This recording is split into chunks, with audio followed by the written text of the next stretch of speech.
Welcome once again to Lehto's Law. Here's Steve Lehto. I've spent my entire life in Michigan, practiced law here for 31 years, and I often talk about how much I love the state of Michigan, and I have to admit right now, I'm embarrassed and ashamed of the state of Michigan. I talk about civil asset forfeiture quite a bit on this channel, and a couple years ago, Michigan was one of the states that actually set in place a few rules to make civil asset forfeiture a little more reasonable. And for some odd reason, the politicians in Lansing got together in an almost unanimous fashion and decided to carve out a loophole for the exceptions they had created for civil asset forfeiture. So those exceptions no longer apply to airports. I saw the headlines and I actually thought, what? So civil asset forfeiture was dialed back in the entire state except at airports. And I read a whole bunch of articles on this. And all the talking points were, we've got to do this to fight crime. We've got to do this to fight. And it kept talking about stuff as if airports are like dens of iniquity. And of course, what they're really doing is targeting people because many people travel with cash. And traveling with cash domestically is not illegal. And it's not even illegal to travel with cash leaving the country. You just have to declare it or bring it into the country. But to simply have cash on you is not against the law. If you pass through an airport in Michigan right now with cash on you of any amount that's out of the ordinary, there's a good chance they'll stop you, question you, and take it from you. And because of the airport exception, they're good to go. So I don't know what they were thinking. I have no idea. But it was what they call bipartisan support. Everybody supported this idea that we should just start cracking down on travelers at airports with cash. So I'm going to read you the story from Forbes.com, but it's everywhere. If you type in right now, Michigan Asset Airport, you'll find a million articles. New Michigan law lets cops seize cash at airports, no crime required. Nick Sabilla wrote this. He writes a lot of great stuff about civil asset forfeiture. Although summer travel is heating up, and by the way, the airports have been a mess, but anyone traveling with cash may want to think twice about flying into or out of Michigan. Late last month, the governor signed two bills that expand civil forfeiture at airports, making it much easier for law enforcement to seize and keep cash, and by the way, other valuables from travelers. So if you're traveling with anything of value, they can say, well, we think that somehow is also evidence of some sort of crime, past, present, or future. Allowing authorities to take air travelers' cash without a criminal conviction simply because they have a large sum of money is a blatant violation of their rights, says Institute for Justice Senior Attorney Dan Elbin, who co-leads the Institute for Justice's national initiative to end forfeiture abuse. This will lead to innocent people losing their money and is a massive step in the wrong direction by Michigan lawmakers. Now, Michigan and 36 other states had reformed their forfeiture laws in the last decade, with Michigan one of just a handful of states that have now backtracked and the only state to carve out a loophole for airports. It's just crazy. Less than 3 years ago, Michigan reformed its civil forfeiture laws by approving a criminal conviction provision. So there had to be a criminal conviction. Now, that bill was bipartisan, passed with only 3 votes against it, and though well-intentioned, the conviction provision only applied to cases where the owner fought back in court, which of course is a costly and lengthy process, and if the property was worth under $50,000, all kinds of other stuff. And by the way, if someone was carrying someone else's money, that was also a weird problem. Otherwise, people could still lose their property as civil forfeiture without being convicted of a crime. So even after the reforms, Michigan only received a D- for its civil forfeiture laws, according to a report by the Institute for Justice, who grades states by how they do on this. But those modest protections were apparently too much for Michigan lawmakers. The newly signed laws let police employed by a public or regional airport authority to forfeit property without a criminal conviction or even a criminal charge, so long as it's valued at over $20,000. Once property is forfeited, state law lets the cops keep all of it, 100% of the proceeds in drug cases. It's a massive incentive to police for profit. Airports are already a massive cash cow for federal law enforcement, a trend that can only worsen after Michigan has loosened these safeguards. A 2016 investigation by USA Today found that between 2006 and 2015, DEA agents conducted over 430 cash seizures at the Detroit Metro Airport.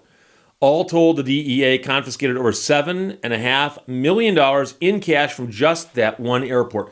That's the airport I fly into and out of most often. I don't travel through there with much cash very often, but I do go through there and I encounter those screeners. And I've got some crazy interactions I can talk about in a second. To fight back against unjust seizures, the Institute for Justice is currently litigating a nationwide class action lawsuit against the DEA and the TSA for violating the Fourth Amendment rights of thousands of air travelers each year. Their lawsuits already resulted in the DEA returning more than $82,000 to Terry Rollins, a retired railroad engineer who had his life savings confiscated, and the return of over $43,000 to Stacey Jones, who had her cash seized while flying home to Tampa. Neither of them were ever charged with a crime. Traveling with cash is not a crime. People regularly fly with large amounts of cash for a wide variety of completely legitimate reasons related to their business or personal finances. So there you go. But for some odd reason, the legislature in Michigan got together and all in consensus on passing this exception to the previous rules, and the governor signed it. And so, believe it or not, this is not even a political issue. People say, Steve, you shouldn't talk about politics. This is people on both sides of the aisle. Both sides. Everyone agrees we should crack down on cash at airports. Why not crack down on cash on I-94, which is the road that goes across the bottom of the state? Because people traveling, say, from New York to Chicago, or vice versa, will be traveling that road.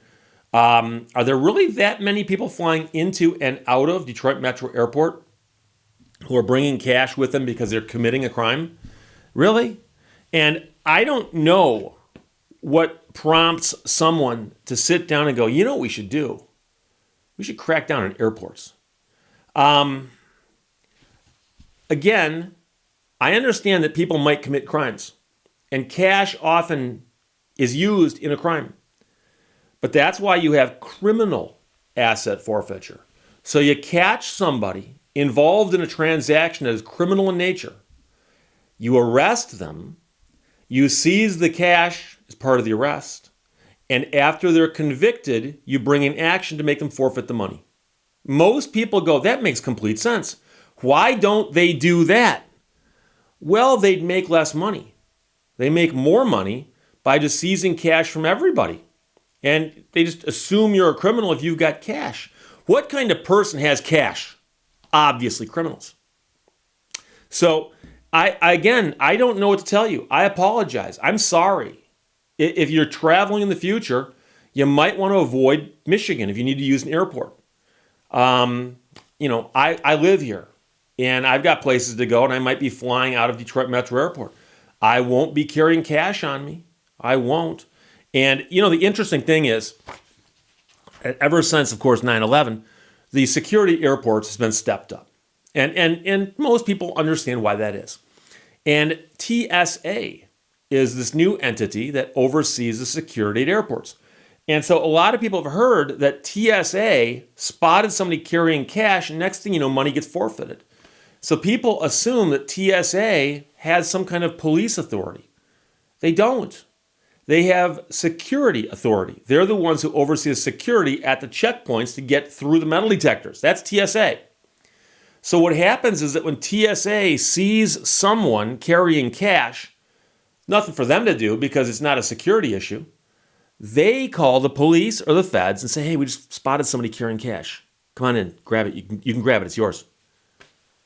And so they have become the de facto watchmen for the various police agencies that do this. And so I've never felt friendly towards the TSA. And the weird part is that I understand the job they do. So they say, Mr. Lehto, take off your shoes and your belt and put them on a tray and run them through an x-ray. I got no problem with that. But there's that rule about how you can't carry more than like 3.3 fluid ounces onto a plane of a liquid. A couple of years back, I was traveling, and I threw an almost empty toothpaste tube into my carry-on for my, personal items. And I'm going through the TSA, and I see the guy look at something, and he takes my bag and tosses it to the side and goes, "You, over here." So I go over here. This guy's TSA. I got to get to my flight. And the guy holds the toothpaste tube up like this, as if he's holding something that might explode or bite somebody. He goes, "What's this?" I go, "A toothpaste tube?" And he goes, "How many ounces are in it?" And I go, "I didn't weigh it, but it appears to be almost empty." And I understand fluid ounces are not weight, but don't go there. He goes, "No, this tube is capable of holding more than the 3 ounces you're allowed. This cannot go on the plane." I go, "Okay, throw it away. I don't care. I can buy more toothpaste." He goes, "You don't understand how serious this is." Now, you don't want to mess with somebody who's got that kind of authority over you. So you try to be diplomatic. You try. So I look at the guy and I go, "I'm sorry. Throw it away." And he goes, "You understand, I can put you in that room right there, make you sit there for an hour and miss your flight. You understand that, don't you?" Hadn't thought about it, but sure, I guess so. It's not what I said. That's what I thought. I said, "Yes, you could."